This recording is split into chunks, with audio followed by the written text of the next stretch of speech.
नमस्कार, बहुत बहुत स्वागत आप सभी का क्लोजिंग कॉल्स में। तो आज बाजार पर आज दूसरे दिन भी आपको मामूली सा दबाव दिख रहा है।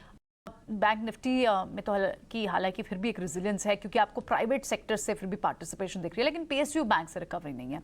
इनफैक्ट आज अगर बैंक्स की, बड़े बैंक्स की आप बात करें तो आप इंडसइंड बैंक जैसे बात करें, एक्सिस बैंक की बात करें, ये टॉप गेनर्स भी हैं। फाइनेंस काउंटर में बजाज फाइनेंस जैसे काउंटर्स हैं। कैपिटल गुड्स में कुछ लार्ज कैप्स लाइक L&T, इनमें लगातार मूव बनी हुई है।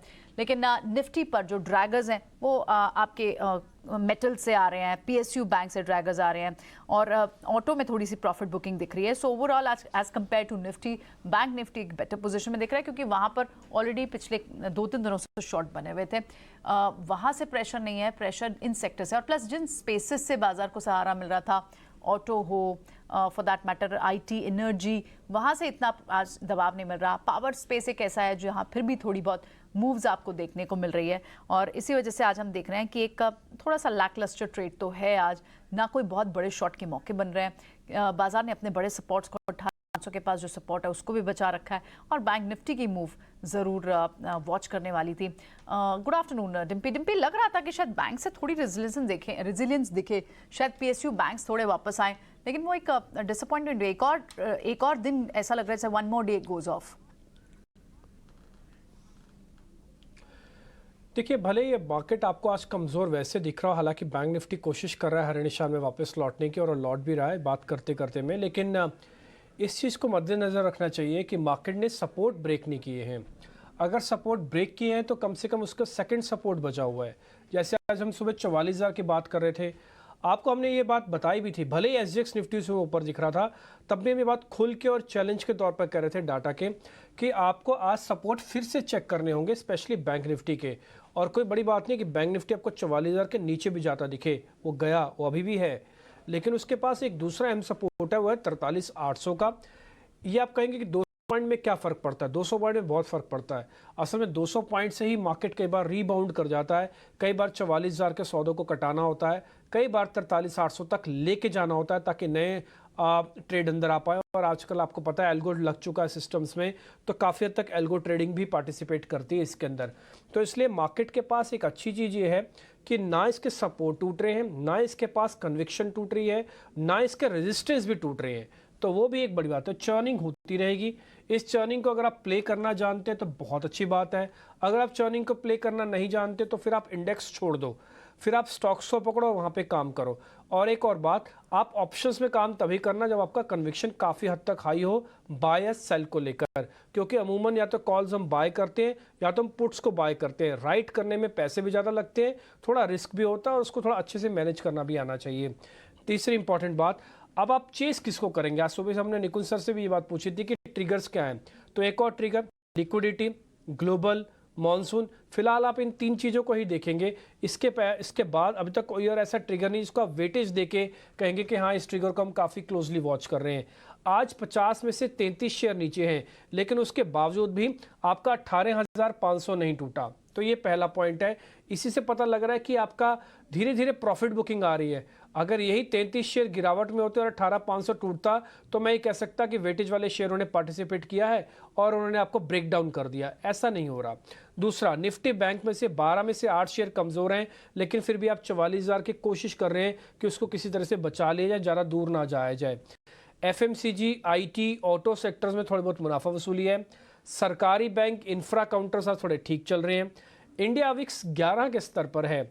ये बात उठ सकती है मार्केट के अंदर कि 2 दिन से प्रॉफिट बुकिंग हुई है, कल भी पॉलिसी के बाद और आज भी हुई है, तो फिर हमारा इंडिया विक्स बढ़ क्यों नहीं रहा? मार्केट के पास फियर नहीं है। अगर उसके पास ट्रिगर नहीं है बहुत तेजी की अभी, जिसकी वजह से वो चर्न करना पड़ रहा है, तो गिरावट की भी तो वजह नहीं है। क्या 2 दिन के अंदर मार्केट की वैल्यूएशन महंगी या सस्ती होती है? नहीं। क्या FIs एकदम से पलट के रख गए? वो भी नहीं हो रहा है। मैं आपको अगला जो नंबर बताने वाला हूँ FIs का ही है। 1 जून से लेके आज 9 जून हो गई, यानी कि 8 जून तक का जो FIs का आंकड़ा है, उसमें कोई खास बड़ा परिवर्तन नहीं है। तो ना तो अच्छा हो रहा है ना ही बुरा हो रहा है। मार्केट एक रेंज में आके टिक गया है, वही आप अपनी स्क्रीन पर इस समय देख पा रहे हैं। तो कुल मिला के पुट कॉल रेशो भी यही कह रहा है कि बुल्स एंड बियर की आपस की फाइट चल रही है। तो मार्केट एक रेंज के अंदर है, इससे बाहर अभी लगता नहीं कि जल्दी जल्दी बाहर निकलेगा। प्रियंका।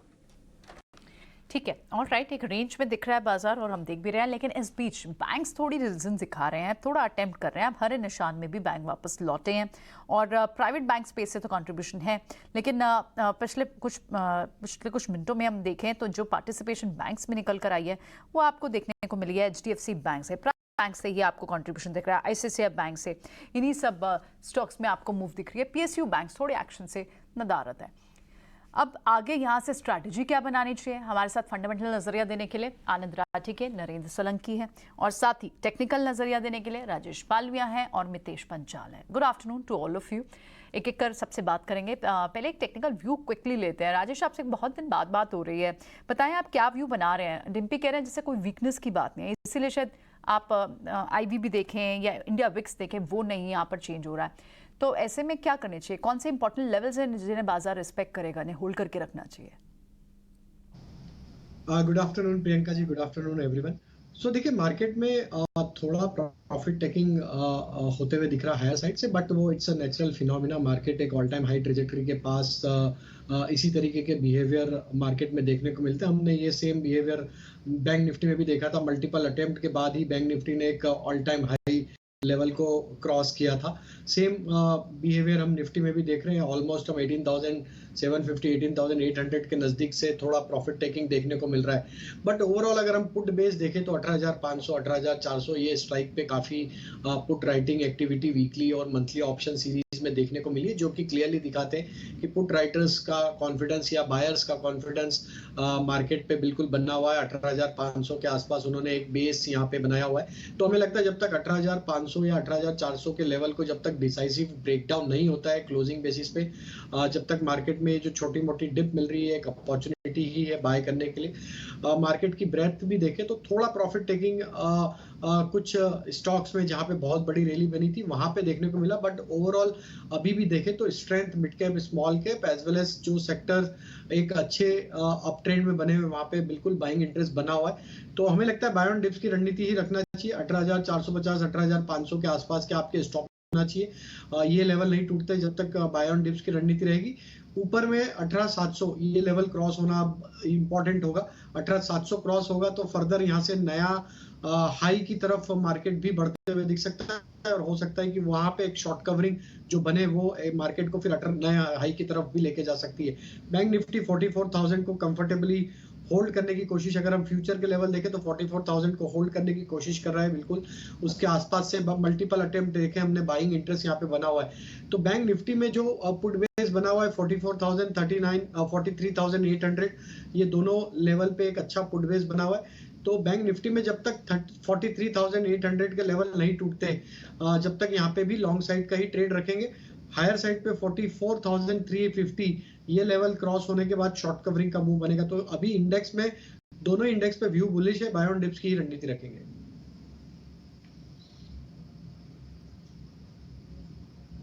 की स्ट्रैटेजी आप रख रहे हैं, एक बार मितेश से भी समझते हैं। मितेश, इस पर क्या व्यू बना रहे हैं? मितेश, ऑफ कोर्स कई सारे सेक्टर्स पे आपका व्यू हम समझ रहे थे। ये एक छोटी सी माइनस सी प्रॉफिट बुकिंग के तौर पर आप देख रहे हैं या फिर आपका कोई काउंटर व्यू है यहाँ? डेफिनेटली एक ये प्रॉफिट बुकिंग ही है और हमने पहले भी आपको बताया है, दर्शकों को भी बताया है कि अभी जो मार्केट का रुझान है वो सेक्टोरल इंडाइसिस पे ज्यादा और हेडलाइन इंडाइसिस पे कम होना चाहिए, क्योंकि जो मुनाफे के सौदे आ रहे हैं वो बेसिकली मिड कैप और स्मॉल कैप आइडिया से ही आ रहे हैं। तो अगर आप मिड कैप और स्मॉल कैप में एक्शन देखेंगे तो बहुत भरपूर है और सेक्टोरल इंडाइसिस बहुत ही स्ट्रॉन्ग एक वॉइस कर रही है, बहुत ही अच्छे ब्रेकआउट्स दे रही है। मिसाल के तौर पे हमने लास्ट टाइम भी बताया कि we are very bullish on MNC stocks और आज हमारी एक पिक एमएनसी स्टॉक्स में से भी है।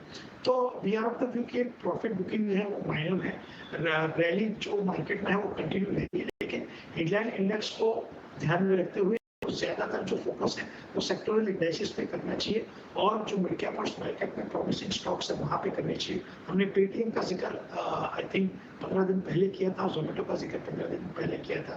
तो ये कुछ स्टॉक्स है जो हाई बीटा काउंटर वापिस से सरफेस पे ऊपर आ रहे हैं और बहुत ही स्ट्रॉन्ग मूव देने के लिए रेडी है। तो we are of the view के अभी जो मार्केट का जो रुझान है इन्वेस्टरों को और ट्रेडरों को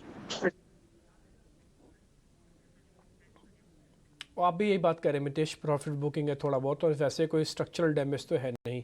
आपको ना एक बार हम वापस से कनेक्ट करते हैं, हमारे प्रोड्यूसर अभी आपको वापस से कनेक्ट कर लेंगे, थोड़ा इंटरनेट का इशू चल रहा है आपके साथ, अभी आगे बढ़ते हैं। लेकिन इस बीच आशीषा को अपने साथ जोड़ लेते हैं, मेरी सहयोगी हैं। आपको एक शेयर के बारे में सबसे ज़्यादा दिलचस्पी होगी पता करने की, दो वजहों से, ये टूट क्यों रहा है, दूसरी वजह है ये पता करने के लिए कि ये टूट तो गया लेकिन क्या ये शेयर चलेगा। उसका नाम है IEX, जो अपने स्क्रीन पर देख पा रहे हैं। पहले ये वजह पता करते हैं कि ये शेयर टूट क्यों रहा है।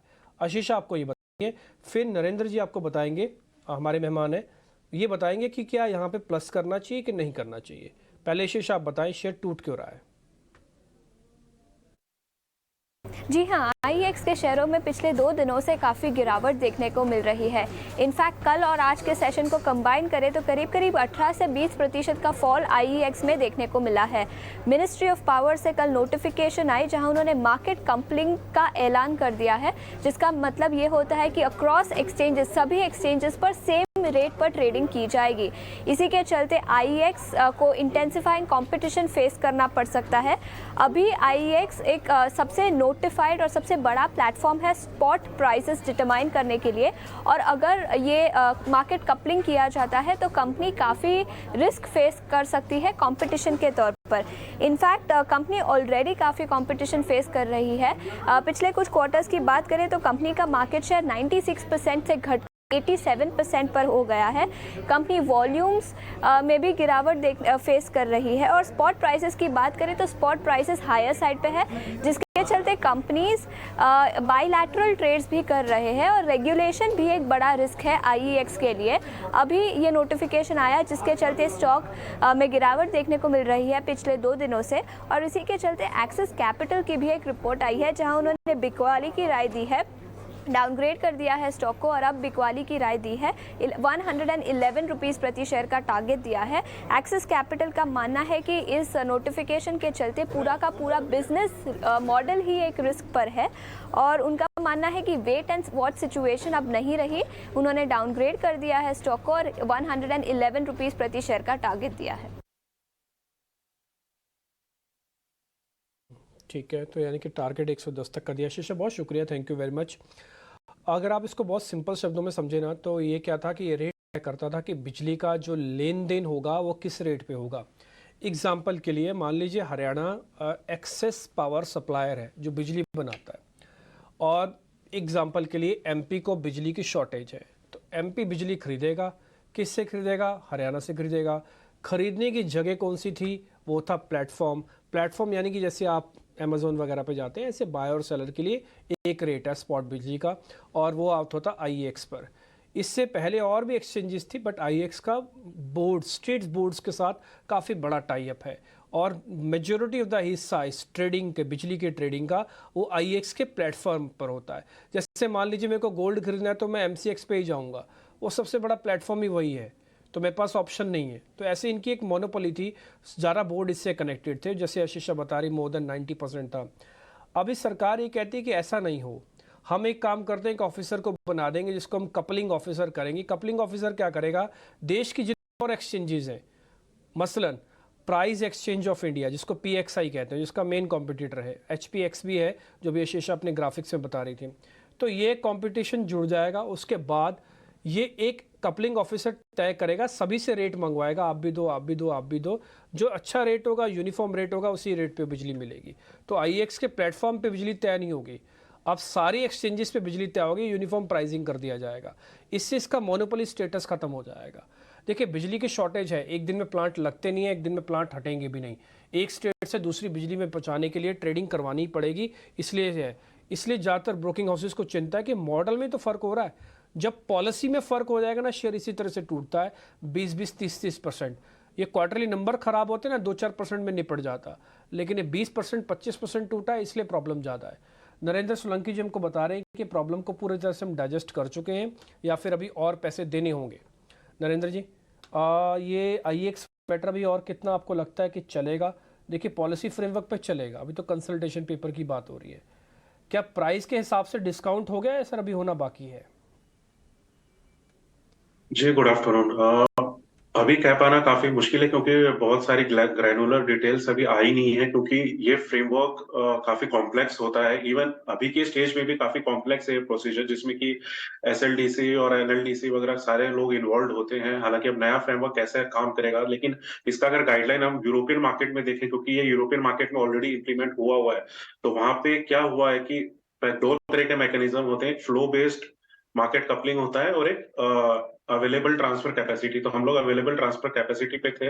अब मेरे ख्याल से इसमें फ्लो बेस्ड मार्केट कपलिंग भी आने वाला है, जिसमें ट्रांसमिशन कैपेसिटी भी इसमें एंगल बन के निकलेगा। तो अगर यूरोपियन मार्केट को अगर अपन स्टडी करें, तो वहां पे जो मैकेनिज्म उसमें क्या होता है, 3 डिफरेंट रोल्स निकल के आते हैं। एक होता है मार्केट कपलिंग ऑपरेटर का, जो कि सारी जो डेटा है वो कलेक्ट करता है, जो भी जनरेटर्स है और जो कंज्यूमर्स है उनसे। एक है ट्रांसमिशन सिस्टम ऑपरेटर का, और एक है सिक्योरिटी कोऑपरेशन का।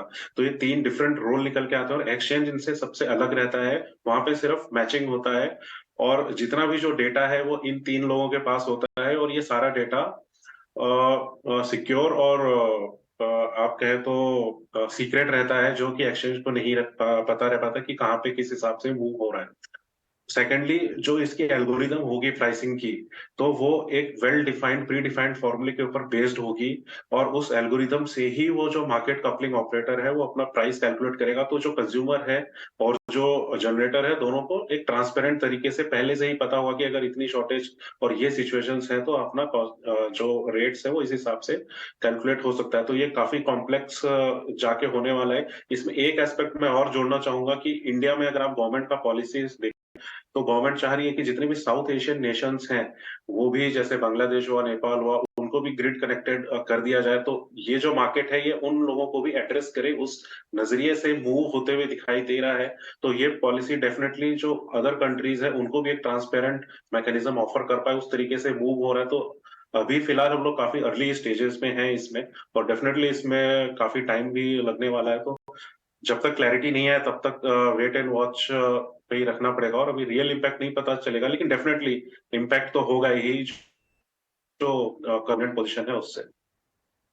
तो आईएक्स पर अभी इम्पैक्ट तो बिल्कुल दिखता दिख रहा है। इनकी डोमिनेंस गई, इनकी मोनोपोली गई, और इनके लिए चैलेंजेस जो हैं, जो अभी तक प्राइसिंग एक मोनोपोली एंजॉय कर रहे थे, वहाँ पर एक चैलेंज है, जिसकी वजह से आप देख रहे हैं कि स्टॉक पे 2 दिन से दबाव है और अभी तक बना हुआ है। मार्केट्स में एक बार फिर से नजर डालते हैं, निफ्टी पे थोड़ी सी तो रिकवरी दिखी थी, लेकिन बैंक्स माइनर सा फिर से आपको दबाव दिख रहा है, ज़्यादा नहीं, लाल निशान में, क्योंकि प्राइवेट स्पेस से ही कंट्रीब्यूशन आ रहा है और पब्लिक बैंक्स जो हैं वहाँ पर पार्टिसिपेशन नहीं है। लेकिन इस बीच कुछ दूसरे स्टॉक्स, जहाँ पर ऑटो स्पेस में भी हम देख रहे हैं कि आइशर मोटर जैसे काउंटर्स जो हैं वो आज थोड़े से वीक हैं। ये एक ब्रीदर भी हो सकता है, प्रॉफिट बुकिंग भी हो सकती है। क्या थोड़ा प्रेशर अभी रह सकता है, एक प्रॉफिट बुकिंग मोड में चले गए हैं क्या auto stocks, Rajesh? Mobile sector को देखें तो बुलिश टेरिटरी में ही है। जरूर थोड़ा प्रॉफिट देखेंगे, बट स्टिल स्ट्रक्चर तो बुलिश ही है। हमें लगता है कि सारे स्टॉक्स को देखें तो almost 2 wheeler 4 wheeler commercial vehicle सभी में देखें तो एक अच्छा अपमूव हमने पिछले कुछ हफ्तों में देखा है। जरूर एक ब्रीदर जिसको हम बोल सकते हैं वो यहाँ पे आते हुए दिख रही है। तो हमें लगता है आइशर मोटर के अगर हम शटअप की बात करें तो यहाँ पे स्टॉक में जरूर एक करेक्टिव मूव बना है पिछले 2-3 ट्रेडिंग सेशन से, बट स्टिल अगर स्टॉक लोअर साइड पे 3540 जो कि एक इसका इंपॉर्टेंट सपोर्ट एरिया है, उसके आसपास वापस को रिव्यू करना चाहिए। अगर वो लेवल होल्ड करता है तो हमें लगता है कि वहां से वापस से इसमें एक रिकवरी का ट्रेड बनते हुए दिखेगा, क्योंकि 3540 इसके मंथली, वीकली और डेली टाइम फ्रेम पे एक अच्छे सपोर्ट एरिया है। तो हमें लगता है थोड़े करेक्शन, 1-1.5% का करेक्शन अगर इसमें और बनता है तो वो एक अपॉर्चुनिटी होगी वापस से बाय करने की। 1-1.5% का करेक्शन और आपको यहाँ से लेकिन कट दिखता है, पर वो dip on buy on dips जैसा होना चाहिए। राजेश, इसके अलावा आपकी अपनी कॉल्स क्या हैं आज की? तो प्रियंका जी, जो स्टॉक्स आज रडार पे है उसमें हमारा पहला स्टॉक कैपिटल गुड्स है, और उसमें हमें लगता है कि एलएनटी को यहाँ पे फोकस में रखना चाहिए। एलएनटी में देखें तो जिस तरीके से एक राउंडिंग बॉटम फॉर्मेशन यहाँ पे बनते हुए दिख रहा है डेली सेटअप पे, तो हमें लगता है कि ये स्टॉक एक अच्छा मोमेंटम फर्दर एक्सटेंड करेगा।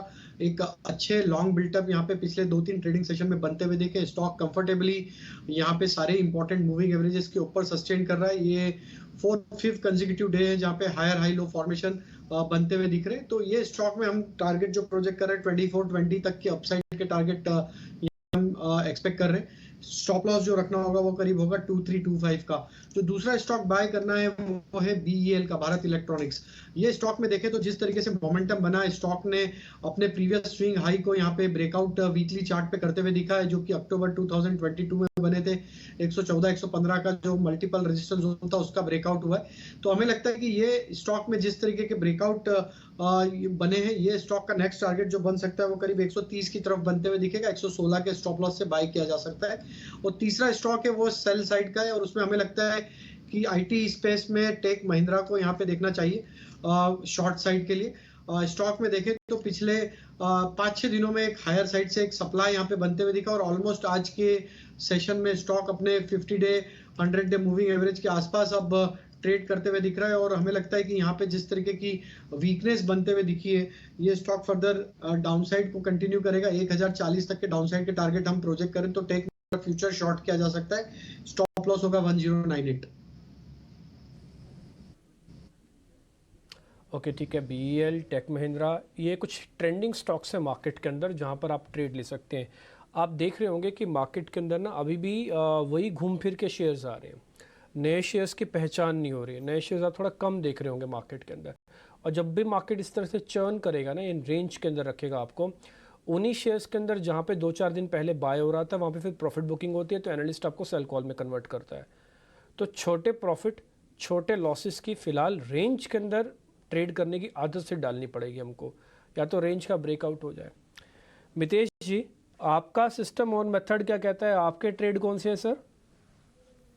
3 ट्रेड है। सबसे पहला जो पहले हमने एडवोकेट किया था कि MNC स्टॉक्स बहुत ही प्रोमिसिंग लग रहे हैं और यहाँ से बहुत ही अच्छी रैली इसमें आ सकती है, तो पहला स्टॉक है स्कॉटलर इंडिया का। करंट लेवल के ऊपर बहुत ही एक स्ट्रॉन्ग सपोर्ट स्टॉक ने लिया है, अराउंड 2800 से लेकर 2900 के बीच में बहुत ही एक स्ट्रॉन्ग बॉटम फॉर्मेशन बना है।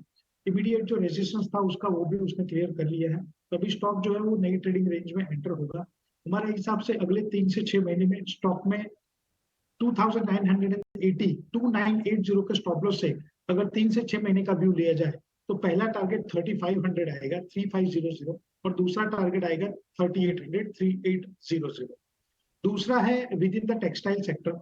हमको लग रहा है कि टेक्सटाइल सेक्टर अभी जोरों शोरों से चलेगा अगले 1 साल के लिए, और उसमें एक ब्रेकआउट सबसे पहले सिस्टम ने आइडेंटिफाई किया है, वो है वर्धमान टेक्सटाइल का। वर्धमान टेक्सटाइल ने 300 से लेके 330 के बीच में एक बहुत ही स्ट्रॉन्ग बेस बनाया है।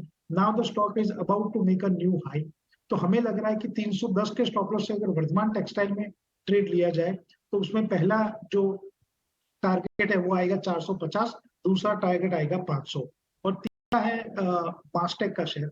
मास्टेक में भी अगर आप देखो तो बहुत ही स्ट्रॉन्ग अक्यूमुलेशन हुआ है। 1750 के स्टॉप लॉस से ये स्टॉक लेने का रिकमेंडेशन रहेगा। सबसे पहला टारगेट रहेगा 2300, दूसरा टारगेट रहेगा 2500।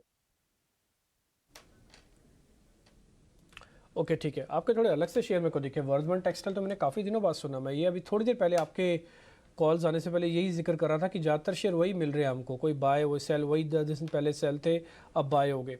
लेकिन आपने जो है थोड़े अलग से शेयर दिए। मैस्टेक काफ़ी दिनों बाद आया, वर्धमान टेक्सटाइल काफ़ी दिनों बाद आया, ये दोनों शेयर्स आपके काफ़ी इंटरेस्टिंग लग रहे हैं।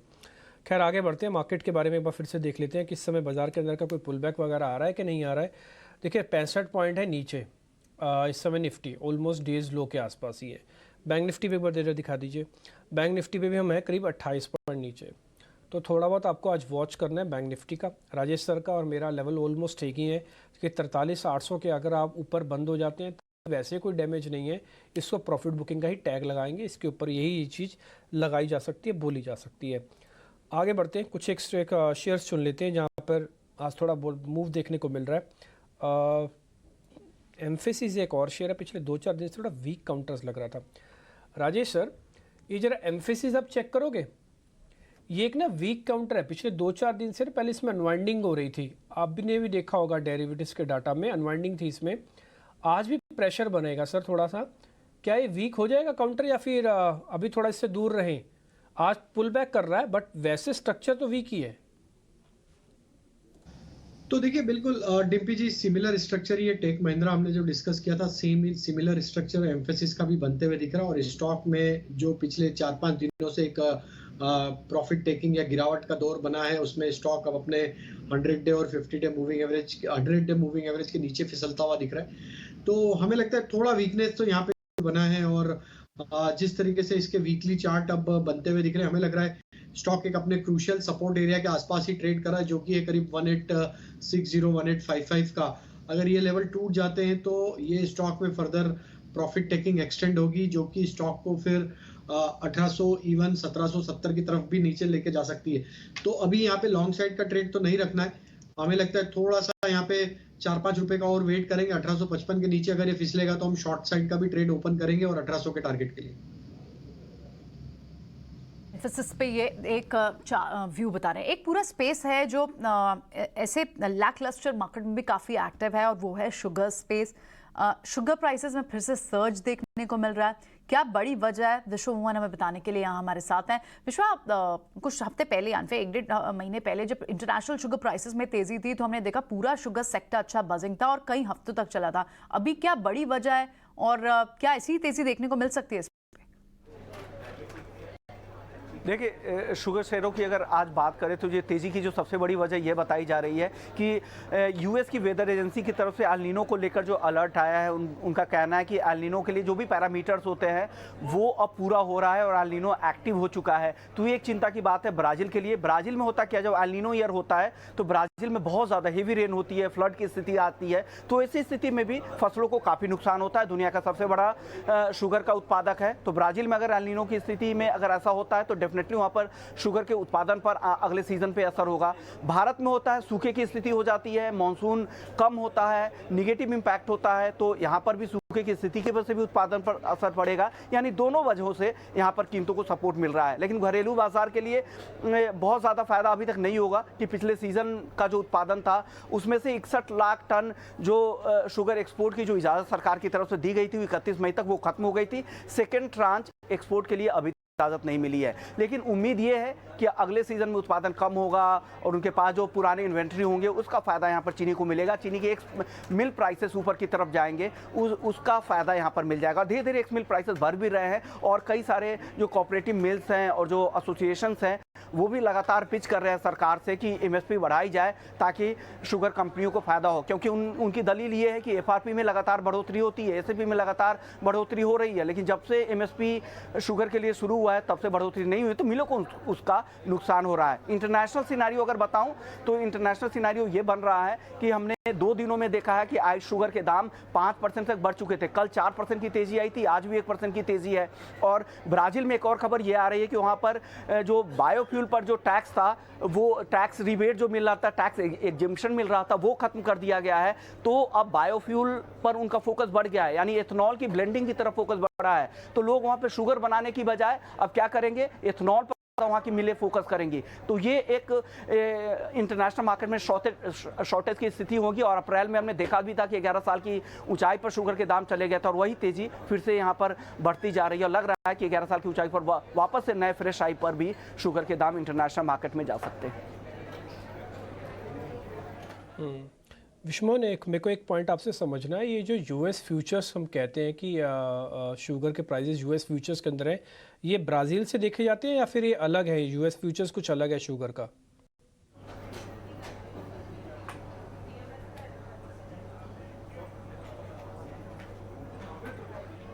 सुन पा रहे हैं आप? आवाज़ आ रही मेरी आपको विश्वमोहन?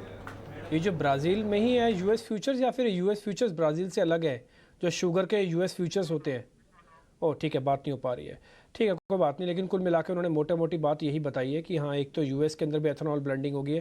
प्रियंका, आपको ध्यान है कल धामपुर शुगर के बारे में हमारे साथ जुड़े थे, वो ये कह रहे थे कि जो शुगर केन प्रोड्यूस होता है ना, अब उसका 25% अब वो शुगर केन का जो भी जूस पैदा हो रहा है उसको एथनॉल में इस्तेमाल कर रहे हैं। जो उन्होंने नया प्लांट लगाया ना धामपुर वालों ने, वो ज़्यादा एथनॉल बनाएगा।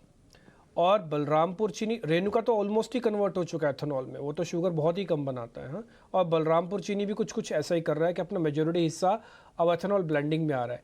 तो शुगर की स्केर्सिटी न केवल भारत में बल्कि विश्व भर में भी हो रही है। शायद यही बड़ी वजह है कि ग्लोबल मार्केट्स में शुगर के दाम गिर ही नहीं रहे हैं और एज एन कमोडिटी आपको बेनिफिट मिल रहा है। प्रियंका, ठीक कह रहे हैं आप। तो देखिए, चलिए वॉच आउट करेंगे इस पूरे स्पेस को, क्योंकि लास्ट टाइम जब ऐसा शुगर प्राइसेस की वजह से इंटरनेशनल मार्केट में शुगर प्राइसेस सर्ज हुए थे, तो यहाँ पे भी सेक्टर में काफ़ी तेज़ी रही थी। एक बार एक टेक चेक ले लेते हैं कि राजेश बताएं, क्या शुगर स्पेसेस में भी तेज़ी जारी रह सकती है? क्या ये कैरी फॉरवर्ड ट्रेड्स हैं सारे? टॉप बेट्स क्या होंगी आपकी? तो प्रियंका जी देखिए, most of the sugar stocks के अगर हम चार्ट देखें तो सभी स्टॉक्स में एक करेक्शन के बाद लोअर साइड पे एक बेस बनते हुए दिख रहा है। अगर हम इसको टाइम फ्रेम पे देखें तो ऑलमोस्ट 7-8 महीनों का एक कंसोलिडेशन लोअर साइड पे बनते हुए दिखा है। जरूर करंट वीक में या इस मंथ में हम देखें तो ओवरऑल एक रिकवरी का ट्रेड यहाँ पे प्ले आउट होते हुए दिख रहा है। तो इसमें एक धामपुर शुगर के चार्ट को यहाँ पे हमें काफी इंटरेस्टिंग लग रहा है। स्टॉक में ऑलमोस्ट 7 से 8 महीने का एक बेस फॉर्मेशन होकर अब मंथली चार्ट पे यहाँ पे ब्रेकआउट बनते हुए दिख रहे हैं। वीकली डेली टाइम फ्रेम पे ऑलरेडी यहाँ पे ब्रेकआउट आते हुए दिख रहे हैं। तो धामपुर शुगर हमें लगता है कि एक अच्छा ब्रेकआउट कैंडिडेट एक बेस बना के यहाँ पे बनते हुए दिख रहा है। हमें लगता है कि अब ये स्टॉक अगर 265 के ऊपर सस्टेन रहेगा तो धामपुर शुगर का जो नेक्स्ट टारगेट बनना चाहिए वो करीब 340 की तरफ आते हुए दिख सकता है। दूसरा ही अगर हम यहाँ पे इसी सेक्टर में दूसरे स्टॉक को देखें तो वहाँ पे द्वारिकेश शुगर को भी फोकस में रखा जा सकता है। ये भी स्टॉक में ऑलमोस्ट 5 महीनों के कंसोलिडेशन के बाद यहाँ पे भी जो प्राइस एक्शन बना है, ये एक नियर टर्म चार्ट पे यहाँ पे ब्रेकआउट बनते हुए दिख रहा है डेली सेटअप पे। हमें लगता है कि अगर द्वारिकेश शुगर में अगर अब 88 के लेवल को डाउन साइड में नहीं तोड़ता है ये स्टॉक, तो ये जो पुलबैक बना है ये पुलबैक एक्सटेंड होते हुए ये स्टॉक को 105-110 की तरफ लेके जा सकता है। बलरामपुर चीनी F&O सेगमेंट में है लिस्टेड, और वहां पे देखें तो पिछले 2-3 दिनों से काफी अच्छे ओपन इंटरेस्ट यहाँ पे ऐड होते हुए दिखे।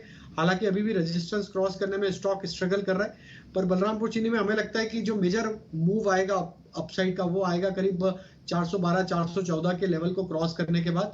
बट कुछ समय के लिए हमें लगता है कंसोलिडेशन रहेगा। डाउन साइड में 390 काफी अच्छे सपोर्ट एरिया है।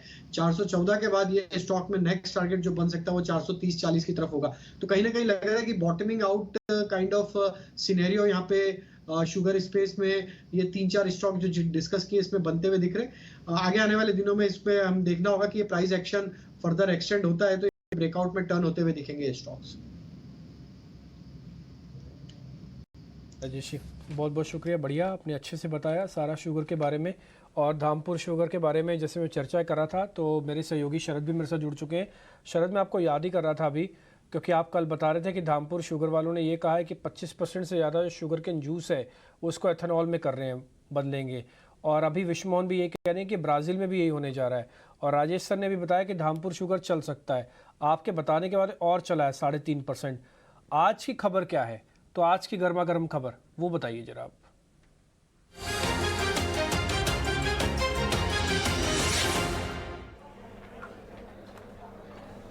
जी बिल्कुल डिम्पी, ये आप इंटरेस्टिंग नाम आ रहा है सामने हमारी डीलर से बात तो ये मन्नापुरम फाइनेंस है। अब यहाँ पे क्या हो रहा है कि जो इंस्टीट्यूशनल सेलिंग का प्रेशर है वो अब कम देखने मिल रहा है। अब याद रखिए पिछले 1 महीने में जो है डीलर्स कह रहे फिडेलिटी इन्वेस्टमेंट्स जो हैं वहाँ उन्होंने जो अपनी स्टेक को थोड़ी ट्रिम की है, थोड़ी बिकवाली की है ओपन मार्केट में। और जहां तक पता है कि 3.7% स्टेक फिडेलिटी इन्वेस्टमेंट्स का कंपनी में होल्डिंग मार्च क्वार्टर में देखने मिला है। इसके अलावा ऑफ कोर्स लास्ट मंथ जो ईडी की ऑर्डर्स की इशू आई थी वो भी लार्जली फैक्टर्ड इन हो गए हैं आपके मार्केट प्राइजेस में। और कंपनी ने भी जो बतौर कॉन-कॉल में कहा कि लिक्विडिटी लेवल्स स्ट्रॉन्ग है, 1100 करोड़ का लिक्विडिटी है। और अगर बात करें अनड्रॉन लाइंस की तो वो भी लगभग 3300 करोड़ का आ रहा है। तो ओवरऑल सारे नेगेटिव फैक्टर जो है प्राइस इन लग रहे हैं। और वैल्यूएशंस की बात करते हैं तो हमने जो है 12 months forward blended forward price to book ratio देखा तो यहाँ पे मन्नापुरम फाइनेंस का 1 टाइम से कम हो चुका, अब से 0.9 टाइम्स हो गया। वहीं अगर उसकी पीयर्स की बात करें तो वहाँ पे वैल्यूएशंस में IIFL फाइनेंस ले लीजिए या आप मुथूट फाइनेंस ले लीजिए, इन दोनों कंपनीज़ की जो वैल्यूएशन है 1.7 to 1.8 times price to book ratio चल रही। तो इसका मतलब नेगेटिव्स फैक्टर्ड इन हो गए हैं, वैल्यूएशंस में जो है अट्रैक्टिवनेस दिख रहा है। और स्टॉक के बारे में बात करें तो 10% जो है मई के लो से भी बड़ा देखने मिली है। और अगर ब्लूमबर्ग कि हमने एनालिस्ट की अगर ले अपडेट तो वहाँ पे 12 मंथ टारगेट प्राइस 143 रुपीज़ रखा गया है, यानी कि करंट मार्केट प्राइस से लगभग 23% का रिटर्न पोटेंशियल देखने मिल सकता है। तो इस स्टॉक को आप ज़रूर फोकस में रखिएगा। बिल्कुल बिल्कुल फोकस में रखेंगे। और आप यकीन नहीं मानेंगे, आज सुबह हमने डेरिवेटिव में भी यही कॉल दिया था।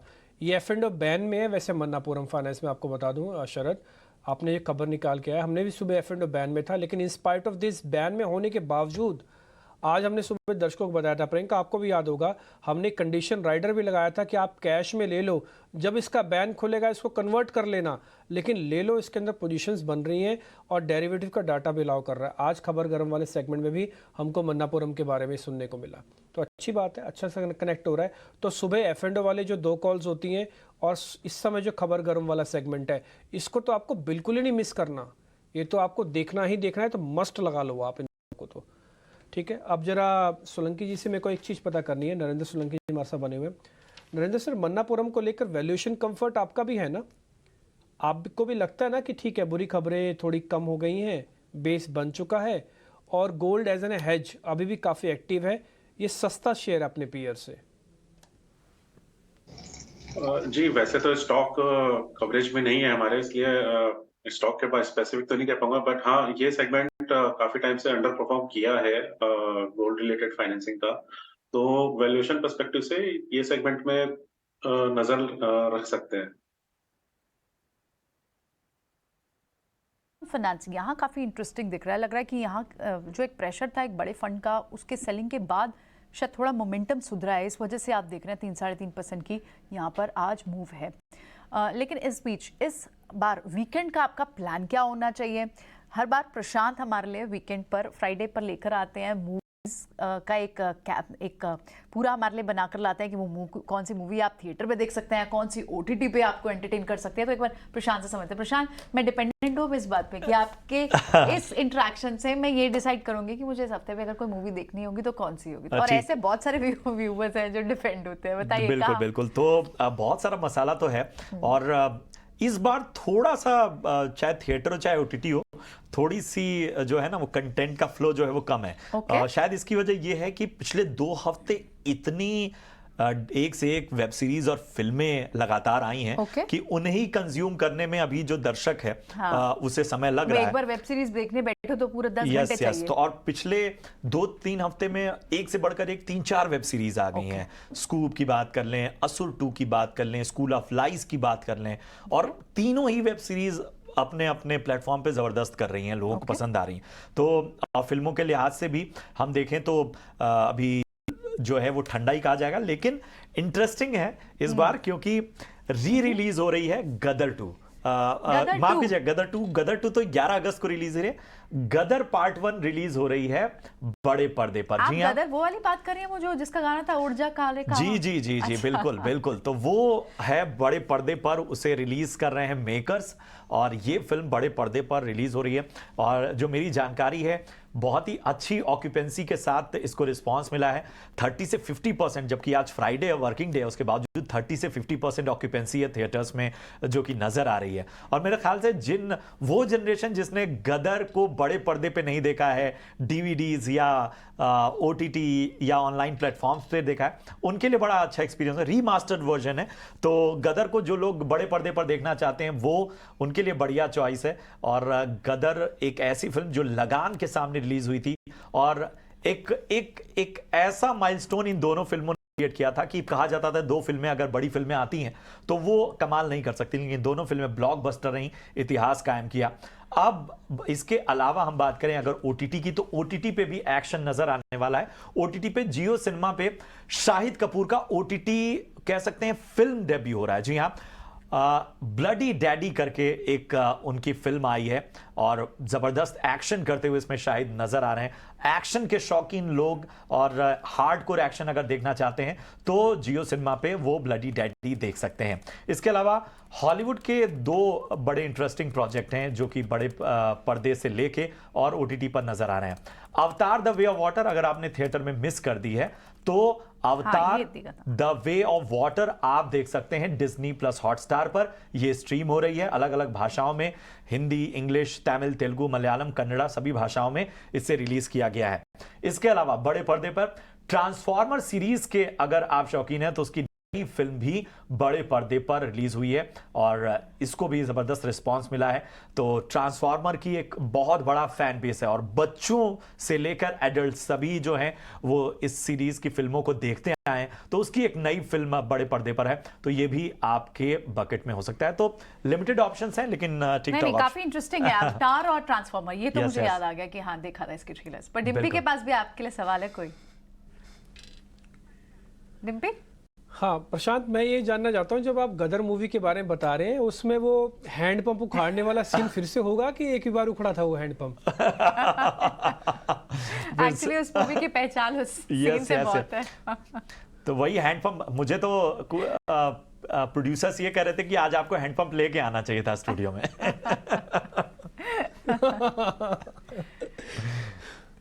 ठीक है, चलिए, बिल्कुल चलो, शुक्रिया ठीक है। प्रशांत, बहुत बहुत शुक्रिया प्रशांत। इस क्विक एक्शन पैक रिस्पांस के लिए। तो ओटीटी हो या फिर मूवी थिएटर में, काफी सारा एक्शन आपके लिए इस वीकेंड पर रहेगा।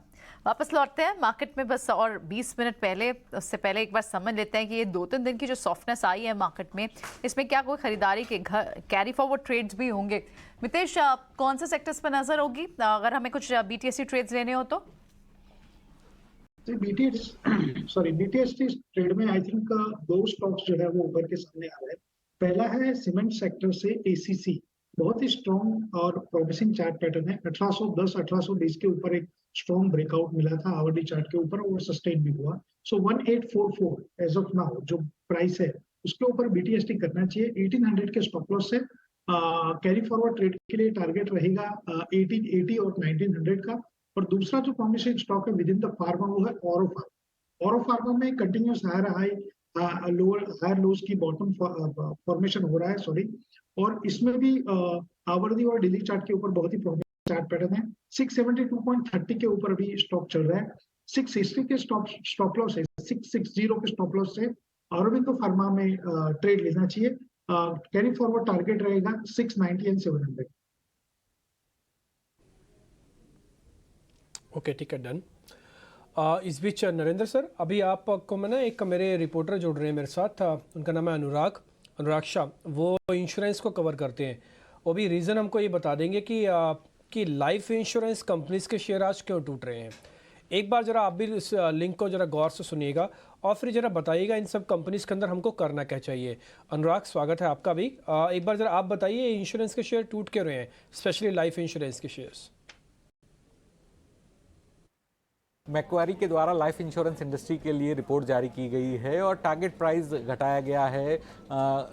रेटिंग भी है जो डाउनग्रेड की गई है। 3 जो लिस्टेड कंपनियां हैं, आईसीआईसीआई प्रूडेंशियल, एचडीएफसी लाइफ और एसबीआई लाइफ, यहाँ इनकी जो रेटिंग है वो आउट परफॉर्म से घटाकर डाउनग्रेड करके न्यूट्रल कर दी गई है। इसके अलावा टारगेट प्राइस को भी कट किया गया। एचडीएफसी लाइफ की जो टारगेट प्राइस है 655 से 556, आईसीआईसीआई प्रू का जो टारगेट प्राइस है वो 580 से घटा के 486, और इसके अलावा एसबीआई लाइफ का जो टारगेट प्राइस है वो 1580 से घटा के 1306 रुपये किया गया है। तो टारगेट प्राइस घटाने के पीछे रिपोर्ट में कहा गया है कि जो अब अपसाइड है वो लिमिटेड है, और जब तक ग्रोथ पिकअप नहीं होती तब तक इन कंपनियों के जो वीएनबी मार्जिन है उसमें बढ़ोतरी नहीं देखी जा सकती। और अभी जो मौजूदा स्तर के जो वीएनबी मार्जिन है वो एक तरह से पीक आ गया है, और जो टैक्स स्ट्रक्चर और रेगुलेटरी बदलाव हो रहे हैं उसको देखते हुए भी जो वीएनबी मार्जिन में बढ़ोतरी करना मुमकिन नहीं होगा। और एपी जो एनुअल प्रीमियम इक्विवेलेंट है, यानी प्रीमियम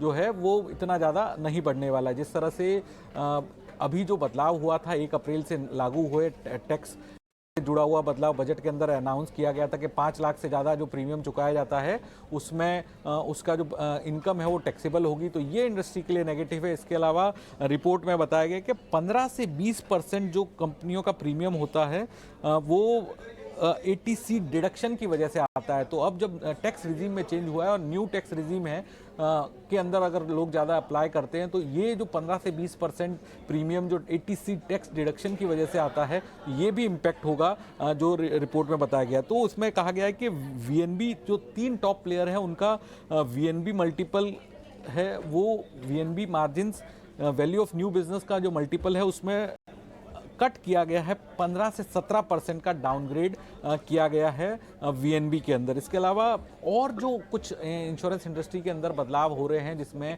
एक्सपेंसेस ऑफ मैनेजमेंट के नए नियम लागू हो गए हैं, यानी कंपनियों को पूरी आज़ादी है अपने कमीशन देने की अपने प्रोडक्ट के हिसाब से। कंपोजिट लाइसेंस को लेकर भी जो इंश्योरेंस अमेंडमेंट एक्ट आने वाला है, वहाँ पर फिर जो नॉन लाइफ इंश्योरेंस कंपनियां हैं, जनरल इंश्योरेंस कंपनियां, वो भी लाइफ इंश्योरेंस के प्रोडक्ट बेच पाएगी अगर कंपनियां कंपोजिट लाइसेंस लेती हैं। इसके अलावा बैंक इंश्योरेंस के जो अंदर जो पार्टनरशिप की संख्या बढ़ा दी गई है, ये भी बताया गया है। और इसके अलावा पॉसिबल रिडक्शन जो है सरेंडर चार्जेस के अंदर नॉन पार प्रोडक्ट्स के, तो इसका भी इम्पैक्ट जो है वो बताया गया है इस रिपोर्ट के अंदर। तो इन तमाम जो चेंजेस है, इनका जो वीएनबी मार्जिन पे असर होगा, ये मैक्वारी की रिपोर्ट में बताया गया है और डाउनग्रेड दिया गया और टारगेट प्राइस कम किया गया है।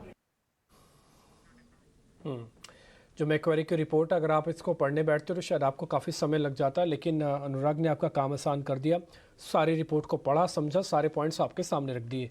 नरेंद्र सर, आपने भी सुने होंगे, अब आपका फैसला क्या है, इस पे क्या किया जाए? इन सभी इंश्योरेंस कंपनीज पे थोड़ा बहुत एक करेक्शन हुआ है, तो ये फ़ायदा है, प्लस कर लें क्या? जी डेफिनेटली, जो लास्ट फ्यू मंथ से हमने देखा कुछ न्यूज टैक्स के लिए, और जैसा कि आपने बताया, तो कुछ हमको हेडविंड्स देखने को मिली हैं इस सेक्टर के अंदर। लेकिन अगर आप पॉजिटिव साइड में देखें तो जो ओवरऑल मार्केट है इंडिया के अंदर, वो अभी भी बहुत अंडर पेनिट्रेटेड है।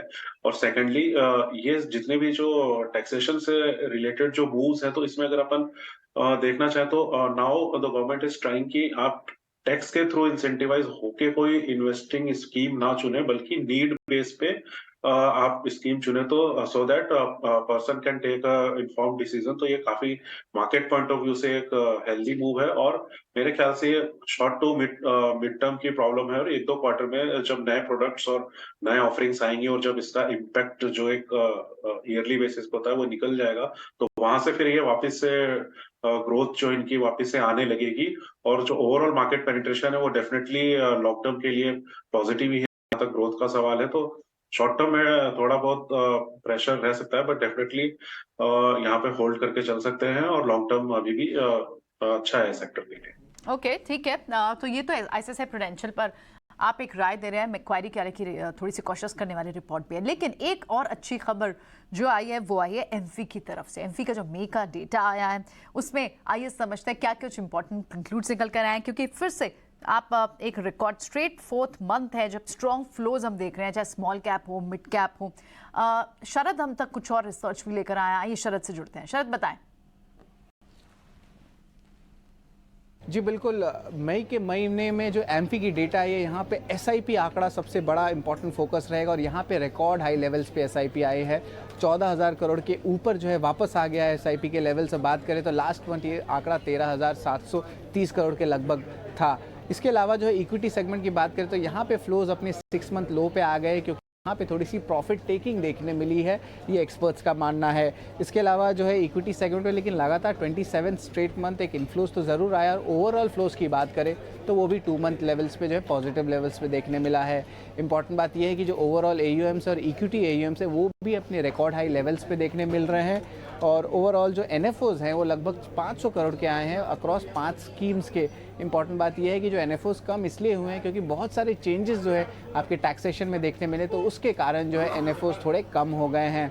अब बात करते हैं आपकी सेगमेंटल परफॉर्मेंस के, तो यहाँ पे देखेंगे जो फिक्स्ड इनकम के जो इनकम के प्रोडक्ट्स है, स्पेशली जो आपके लिक्विड फंड्स हुए, अल्ट्रा शॉर्ट मनी मार्केट, यहाँ पे 45,000 करोड़ का इन्फ्लोज लगभग देखने मिला। अब ऑफकोर्स ये कॉर्पोरेट और ट्रेजरी का जो है एडजस्टमेंट से उसके कारण हो रहा है, लेकिन जो इक्विटी सेगमेंट है यहाँ पे स्मॉल कैप और आपके मिड कैप, ये दोनों सेगमेंट्स में लगातार 4थे स्ट्रेट मंथ में जो है पॉजिटिव इन्फ्लोज देखने मिल रहा है, और ये भारी आंकड़ा में स्पेशली स्मॉल कैप में देखने मिल रहा है।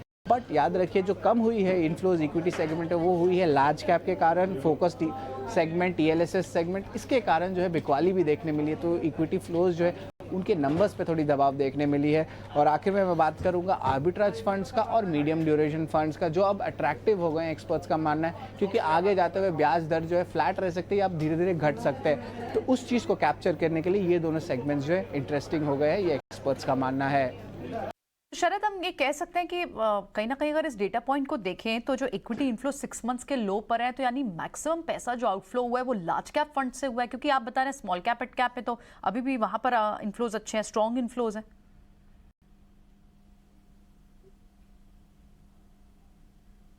शरद, शरद सुन पा रहे हैं? अच्छा, ओके, अच्छा, शरद से अभी नहीं जुड़ पाएंगे। सो ये जो पैटर्न दिख रहा है नरेंद्र, आपको क्या सरप्राइज करेगा ये कि जो इनफ्लोज हैं, हालांकि हम स्मॉल कैप मिड कैप वहाँ तो अच्छे खासे 4th मंथ है जहाँ स्ट्रॉन्ग इनफ्लोज है, और अगर इक्विटी इनफ्लोज इन टोटालिटी 6 मंथ्स के लो पे है तो क्योंकि मेजर आउटफ्लोज जो है वो लार्ज कैप से हुए हैं। जी, इसमें अगर आप रिजल्ट से भी जोड़ के देखेंगे तो रिजल्ट का परफॉर्मेंस काफी अच्छा आया है ये क्वार्टर 4 में मिड कैप और स्मॉल कैप के पॉइंट ऑफ व्यू से।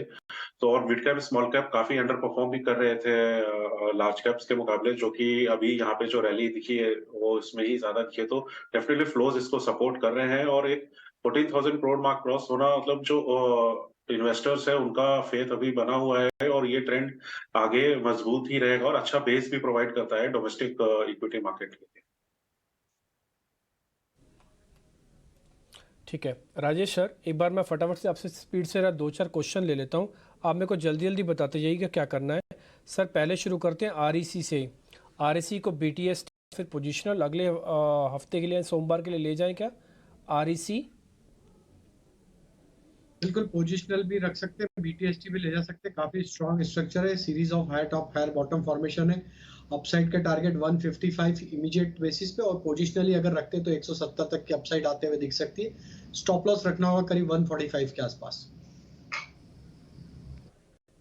ठीक है, एक और शेयर है सर GNFC, इसका ब्रेकआउट आपको दिख रहा है क्या? अगर ब्रेकआउट चैनल का, डाउन चैनल का ब्रेकआउट दिख रहा है तो क्या इसको भी BTST करें और ले जाएं GNFC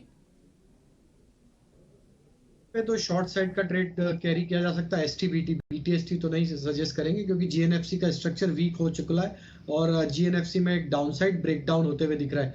तो GNFC शॉर्ट कर सकते हैं, क्योंकि इसमें एक important support area 50 day moving average के नीचे फिसला है। स्टॉप लॉस रखना होगा फ्यूचर में यहाँ पे करीब 575 का, और डाउन साइड के टारगेट आना चाहिए 555-550 तक। ठीक है, एक शेयर मेरे को सर आपसे और पता करना है, सेलन एक्सप्लोरेशन को देखेंगे। काफ़ी दिनों बाद ये शेयर मेरी शीट में आया है, सेलन के नाम से कंपनी है, सेलन एक्सप्लोरेशन। बिल्कुल डिम्पी जी, आज का मूव काफी इंटरेस्टिंग है, और मुझे लगता है कि जिस तरीके से आज एक्शन बना है वीकली चार्ट पे, ऑलमोस्ट अपने एक मल्टीपल सप्लाई जोन को आज ये अप्रोच करते हुए दिख रहा है। BTST करने के लिए थोड़ा वेट करेंगे। मंडे को अगर फॉलोअप बाइंग आती है और 304 का लेवल क्रॉस होता है तो जरूर हमें लगता है कि अगले ही वीक में फिर इसके नेक्स्ट टारगेट 330 की तरफ आएंगे। तो 304 के ब्रेकआउट का वेट करेंगे, उसके बाद इसमें जरूर एक ट्रेड लिया जा सकता है। 295 के स्टॉप लॉस से टारगेट 330-340 की तरफ आते हुए दिख सकते हैं। Right, alright. Mitesh, Tata communication पर आपका क्या व्यू बन रहा है? इन्वेस्टर डे के बाद जब से मैनेजमेंट ने कुछ कमेंट्री बुलिश दिया है, तब से स्टॉक चल भी रहा है, क्या ट्रेंड दिख रहा है टाटा कॉम पे? Tata communication strong breakout above 1420, 1420 के ऊपर बहुत ही स्ट्रॉन्ग ब्रेकआउट आया है। बहुत रेयर केस में प्रियंका जी मंथली चार्ट के ऊपर ब्रेकआउट आता है, तो टाटा कम्युनिकेशन ने मंथली चार्ट के ऊपर ब्रेकआउट दिया है हमारी सिस्टम और मेथड के हिसाब से 1420 के पार। तो ये रैली है वो कंटिन्यू रहेगी, सरप्राइज भी करेगी। हमारे अगले 1 से 3 महीने में बहुत ही एग्रेसिव टारगेट आ रहे हैं ये स्टॉक में, जो है 1650 से 1700 के, मतलब 1650 से 1700 के। तो बाय ऑन डिप्स के लिए ये जो स्टॉक है वो डेफिनेटली क्वालिफाइड है।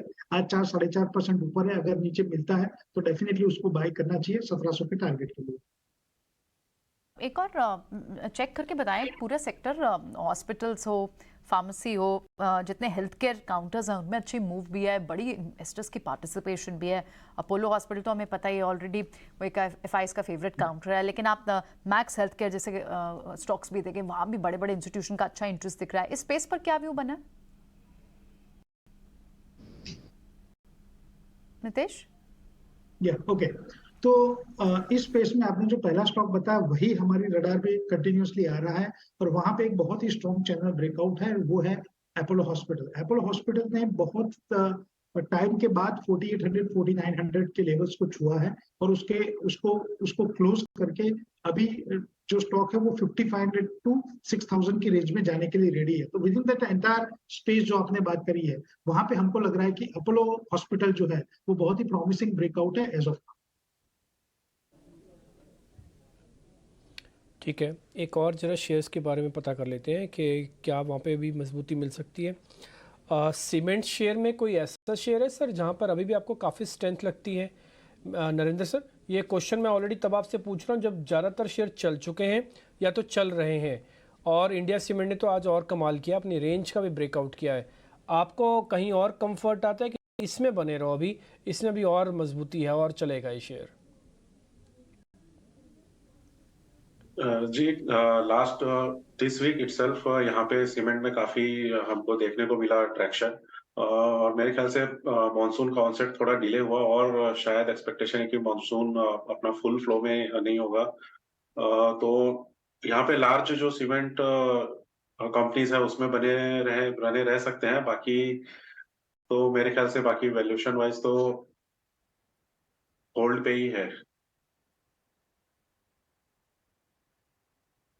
तो ये कह रहे हैं कि आप ज़्यादातर सीमेंट कंपनीज पे बने रहें, आप कह रहे हैं कि इसके अंदर होल्ड पोजीशंस रखें, फ्रेश पोजीशंस नहीं लेना, ये बात पक्की है ना सर? लॉक करें?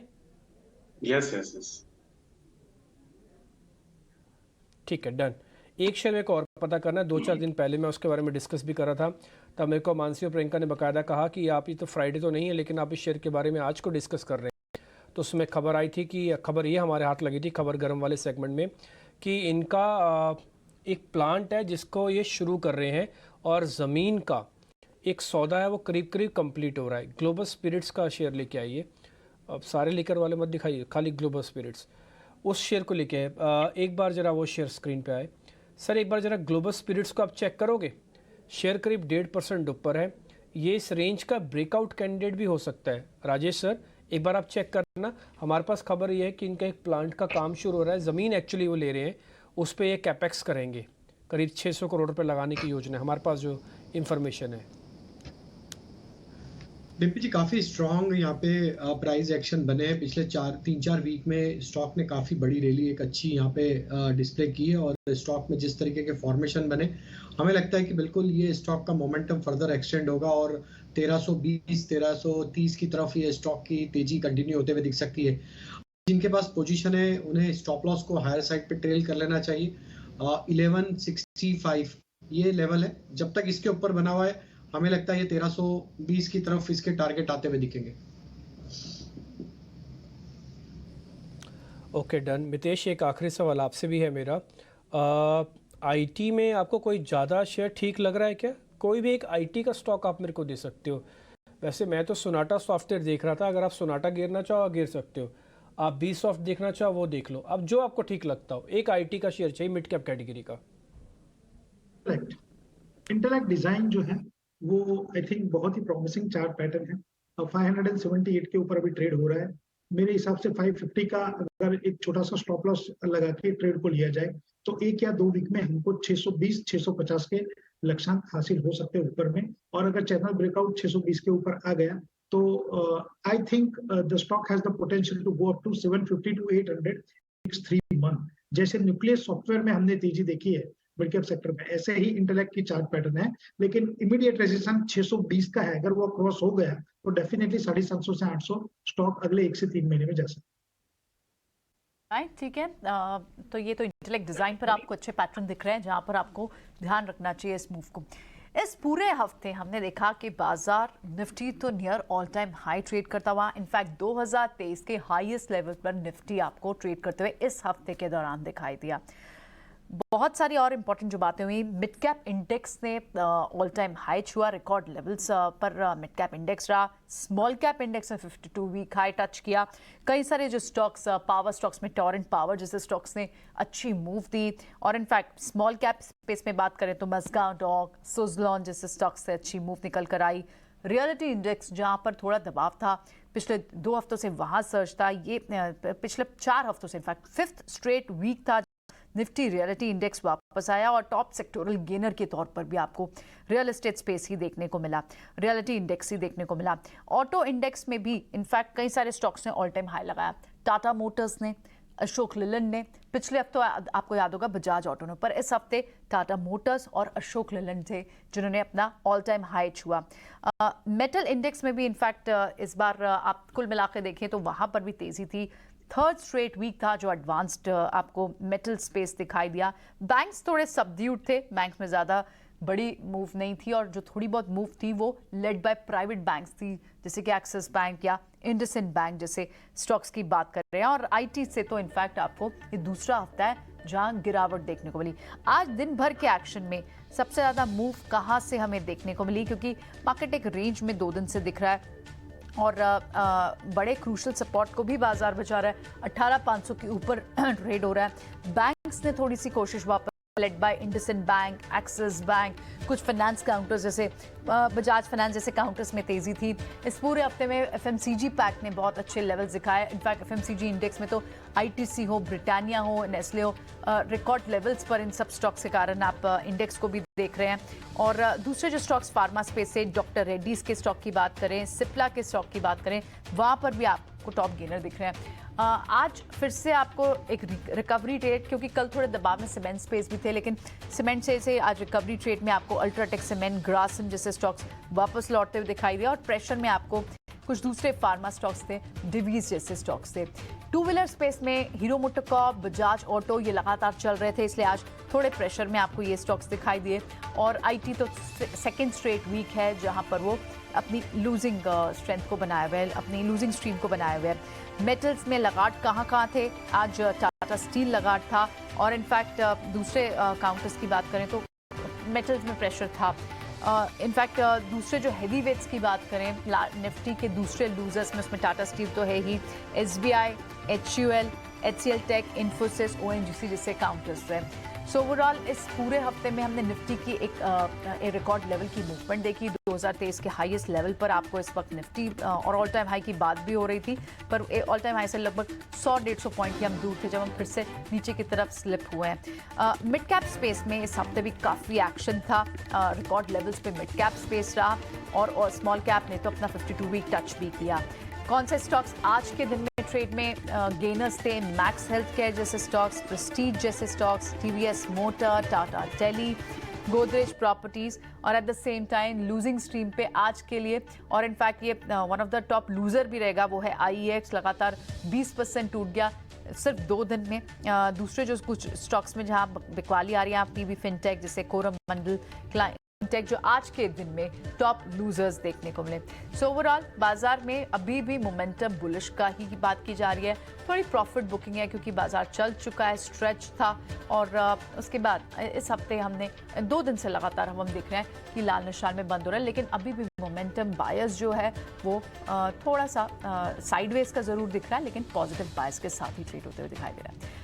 फिलहाल शो को यहीं वाइंड अप करेंगे और थोड़ा सा ऑटो ने भी ब्रीदर लिया है। आयशर मोटर जैसे स्टॉक्स, जितने भी लार्ज कैप्स आपके ये तो खैर टू व्हीलर का भी इसमें कंपोनेंट आ जाता है आरई के चलते, लेकिन आप पैसेंजर व्हीकल सेगमेंट में देखें, टाटा मोटर्स जैसे स्टॉक को देखें। टाटा मोटर्स ने इस हफ्ते आप ऑल टाइम हाई छुआ, 52 वीक हाई छुआ, टाटा मोटर्स था और अशोक लेलैंड जैसे स्टॉक थे। सो ओवरऑल एक बहुत ही फैंटास्टिक वीक रहा। अगर आप पूरी वीकली परफॉर्मेंस देखें निफ्टी की, सेक्टोरली रियलिटी इंडेक्स सबसे ऊपर रहा, लेकिन 2 दिन थोड़े से गेन्स इरोड भी जरूर हुए। शो को फिलहाल यहीं वाइंड अप करते हैं। मितेश और राजेश, आप दोनों का ही बहुत बहुत शुक्रिया आज समय दिया, और नरेंद्र भी हमारे साथ जुड़े, बहुत बहुत शुक्रिया आप तीनों का ही। फिलहाल मुझे और डिम्पी को दीजिए इजाजत। ग्लोबल मार्केट से क्या संकेत होंगे, वीकेंड पे क्या सारा एक्शन होगा, ये सब प्रेजेंट होंगे मंडे को लेकर नए हफ्ते में नई स्ट्रैटेजी के साथ।